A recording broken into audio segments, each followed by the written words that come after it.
سامعین ناظرین اکرام، آج کے مسائل جو پوچھے گئے ہیں ان میں سے سب سے پہلا مسئلہ یہ ہے کہ قربانی کے بکرے کی عمر کتنی ہونی چاہیے اور چھترے کی عمر کتنی ہونی چاہیے۔ تو قربانی کے بکرے کی عمر کم از کم 1 سال کا ہونا یہ ضروری ہے۔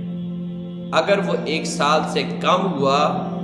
تو اس کی قربانی جائز نہیں ہوگی، اس کی قربانی قبول نہیں کی جائے گی۔ اور اس کے جو دانت دیکھے جاتے ہیں، دوندہ ہونا جو دیکھا جاتا ہے، چیک کیا جاتا ہے، یہ اس کے سال ہونے کی ایک علامت ہوتی ہے۔ لیکن قربانی کے لیے ضروری ہے کہ وہ 1 سال کی مدت کا مکمل ہو، 1 سال کا وہ مکمل طور پر ہو چکا ہو۔ اور اس کے مقابلے میں چھترا ہے، دمبا وغیرہ ہے، اگر وہ صحت مند ہو، تندرست ہو، دوسروں کو جو سال کے ہوں اگر ان کے ساتھ اسے کھڑا کیا جائے تو اس کی صحت، اس کی تندرستگی ان جیسی ہی لگتی ہو تو دمبا، چھترا وغیرہ 6 ماہ کا بھی قابل قبول کیا جاتا ہے، یا اس کے ارد گرد کا ہو، یعنی 6 ماہ سے اوپر کا ہو۔ اور پھر یہ پوچھا گیا ہے کہ اگر کوئی جانور بیپاری یہ کہہ کر بیچتا ہے کہ اس کا جو یہ عیب ہے یہ پیدائشی عیب ہے، پیدائشی طور پر اس کی دم کٹی ہوئی ہے یا کان کٹا ہوا ہے، تو کیا اس طرح کے جانور کی قربانی جائز ہے؟ تو یاد رکھیے گا کہ اس طرح کے جانور جس کے اندر کسی قسم کا کوئی عیب ہو، خواہ وہ پیدائشی ہو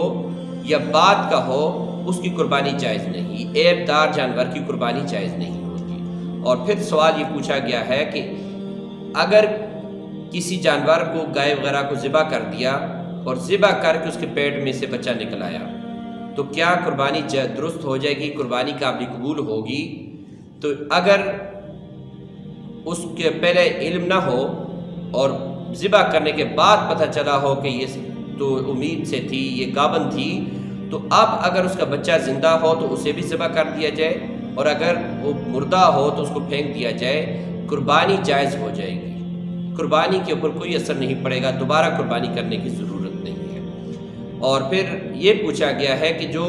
خصی جانور ہوتا ہے، لوگ خصی کر دیتے ہیں اس کی صحت کے لیے، اس کو تندرست توانا کرنے کے لیے، تو پوچھا یہ گیا ہے کہ کیا خصی جانور کی قربانی جائز ہے؟ تو خصی جانور کی قربانی بھی جائز ہوتی ہے۔ آپ صلی اللہ علیہ وسلم سے ثابت ہے کہ آپ صلی اللہ علیہ وسلم نے خصی جانور کی بھی قربانی کی ہے۔